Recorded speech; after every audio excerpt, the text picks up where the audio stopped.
Hello friends, welcome to நாகுவின் சமையல். நம்ம இன்றைக்கி சமையல் வீடியோ எதுவுமே பார்க்க போகிறதில்ல.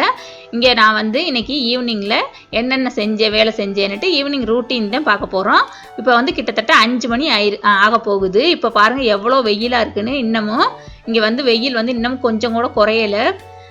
இப்போ நான் எல்லாம் எடுத்து வச்சுட்டு வீடை கூட்ட போகிறேன். நான் விளக்கமாறு வச்சு கூட்ட மாட்டேன், வேக்யூம் கிளீனர் வச்சு தான் கூட்டுவேன். ஏன்னா எனக்கு தூசி ஒத்துக்காதுன்றதுனால இது வச்சு தான் நான் கூட்டுவேன். இது வச்சு கூட்டினோன்னா நம்மளுக்கு ரொம்ப நீட்டாக வீடும் க்ளீன் ஆயிரும்.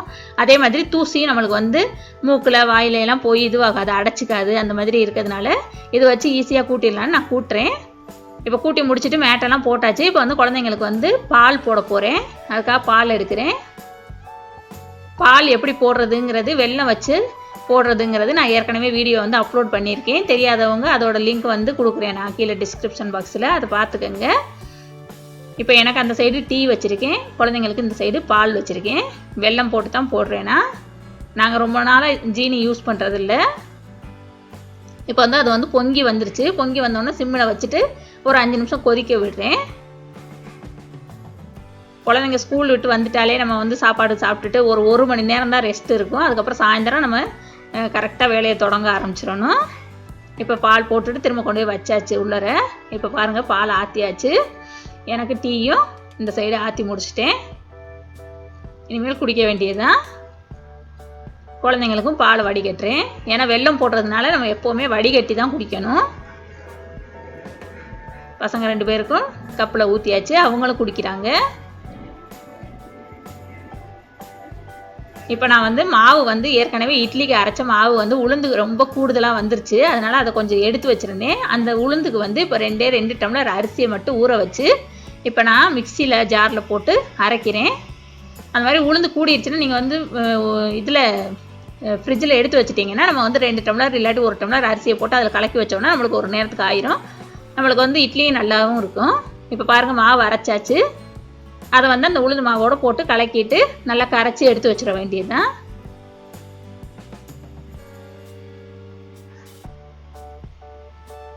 நான் எப்போவுமே ஒரு வாரத்துக்கு தேவையான அளவு மாவு அரைச்சி வச்சிருவேன் ஃப்ரிட்ஜில். ஃப்ரைடே தான் எங்கள் லீவுங்கிறதுனால நான் வெள்ளிக்கிழமை அரைச்சி வச்சுட்டேனாக்கா அடுத்த வாரம் வரையில் எனக்கு இருக்கும். இடையில ஒவ்வொருக்கா சப்பாத்தி போட்டுக்குவோம், ஒவ்வொருக்கா இது பண்ணுறது, பர்கரு அந்த மாதிரி ஏதாவது செஞ்சுக்கிறது. இப்போ உப்பு போட்டு அதை நல்லா கலக்கி வச்சிட்றேன்.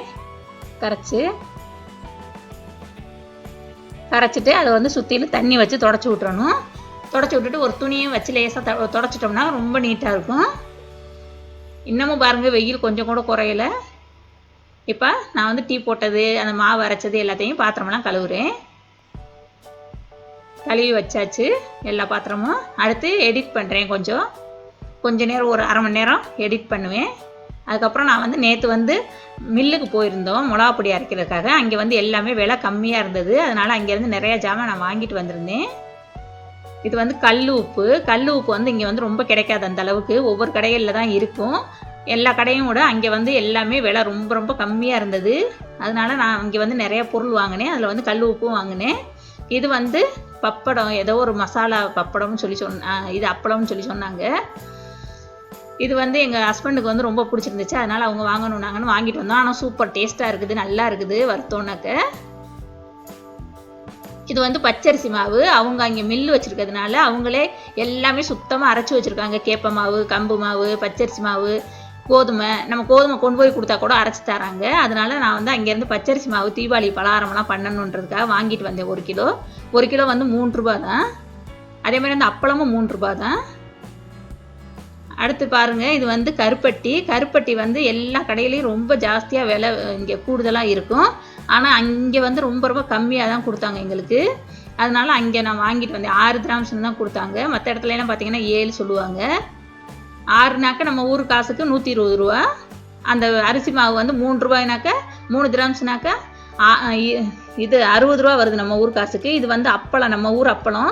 நல்லா நம்ம ஊரில் எப்படி இருக்குமோ டேஸ்ட்டு, அதே மாதிரி நம்ம இங்கே வாங்கி பொரிச்சோன்னாக்க நல்லா இருந்தது, நிறையாவும் இருந்துச்சு. அதனால் நான் போன தடவை வாங்கிட்டு வந்தேன். அதனால் இந்த தடவை 2 பாக்கெட்டாக வாங்கிட்டேன். பாருங்கள், அப்பளம்னு தமிழ்லேயே எழுதியிருக்கு.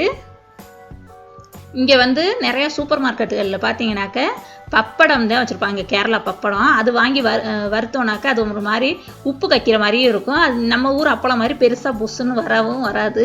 அது ஒரு மாதிரி இருக்கும், டேஸ்ட்டும் ஒரு மாதிரி இருக்கும். எங்களுக்கு பிடிக்கல. அதனால தான் இந்த கடையில் வாங்கினது நல்லா இருந்துச்சுன்னுட்டு இந்த தடவை கண்டிப்பாக இது வாங்கணுன்ட்டு 2 பாக்கெட் வாங்கிட்டு வந்திருக்கேன்.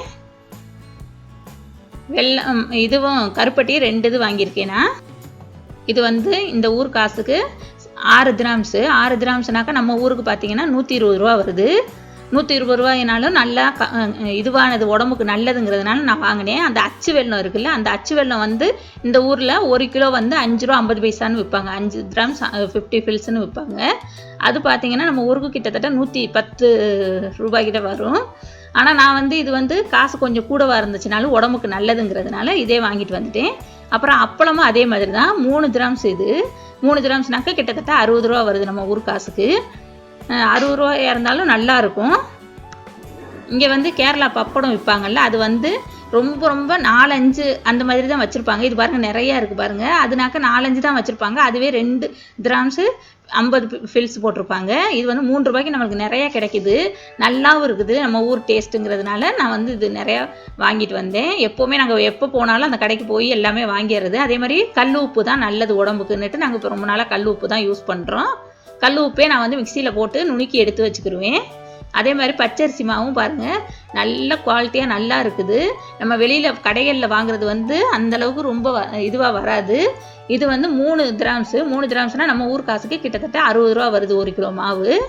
இப்போ நான் வந்து அடுத்து நைட்டுக்கு உப்புமா கிண்ட போகிறேன், ரவை உப்புமா. அதுக்காக ரவையை வறுத்துக்கிட்டு இருக்கேன். வெங்காயம், பச்சை மிளகா, கொஞ்சமாக தக்காளி போட்டு, காயெல்லாம் எதுவுமே இன்னைக்கு போடலை, சிம்பிளாக தான் பண்ண போகிறேன். அதனால் காயெல்லாம் கட் பண்ணிக்கிட்டு இருக்கேன். மணி 8 மணி ஆக போகுது. அதனால் பசங்களுக்கு சாப்பாடு கொடுத்துட்டு, ஏன்னா அடுத்த நாள் ஸ்கூல் போகணும்ல, அதனால் 9 மணிக்கெலாம் நான் தூங்க வச்சுருவேன். கடுகு உளுந்தம் பருப்பு போட்டுட்டு, கடலைப்பருப்பு போட்டு, அந்த நறுக்கி வச்சுருந்த காயெல்லாம் போட்டுட்டு நல்லா வதக்கிட்டு தண்ணி ஊற்றி நம்ம வந்து உப்புமா கிண்ட வேண்டியதுதான். கிண்டிட்டு கடைசியில் கொஞ்சமாக தேங்காய் திருவி போட போகிறேன்னா, ஏன்னா ஸ்கூல் டயத்தில் எப்போவுமே நான் வந்து பசங்களை வந்து 9 மணிக்கெல்லாம் படுக்க வச்சுருவேன். படுக்க வச்சுட்டு நாங்கள் 9:30-10 மணிக்கெல்லாம் படுத்துருவோம். ஏன்னா அடுத்த நாள் காலையில் 6:15 பஸ் வந்துடும், ஸ்கூல் பஸ்ஸு. அதுக்குள்ளார அவங்க எந்திரிச்சு குளித்து காலையில் எந்திரிச்சு போகணும்ல, அதனால் சீக்கிரம் படுத்தா தான் எந்திரிக்க முடியுங்கிறதுனால நாங்கள் அந்த மாதிரி செஞ்சிட்றது. வியாழக்கிழமை மட்டும் நைட் 12 மணி வரையிலும் டிவி பார்த்துட்டு வெளியில் போயிட்டு சுற்றி திரிஞ்சிட்டு வர்றது. இப்போ பாருங்கள் எல்லாம் வதங்கிருச்சு, தண்ணி ஊற்றிட்டேன்.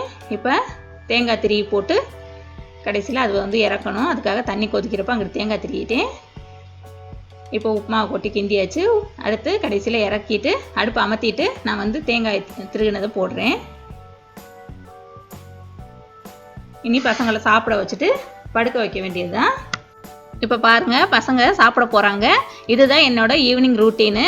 இதே மாதிரி இன்னும் நிறைய ரூட்டீன் விலாக் வேணும்னாக்கா நீங்கள் வந்து கமெண்ட் பாக்ஸில் எங்களுக்கு கமெண்ட் பண்ணுங்கள். இந்த வீடியோ உங்களுக்கு பிடிச்சிச்சின்னா லைக் பண்ணுங்கள், ஷேர் பண்ணுங்கள், சப்ஸ்கிரைப் பண்ணுங்கள், கூடவே இருக்கிற பெல் ஐக்கானை கிளிக் பண்ணுங்கள். தேங்க்யூ.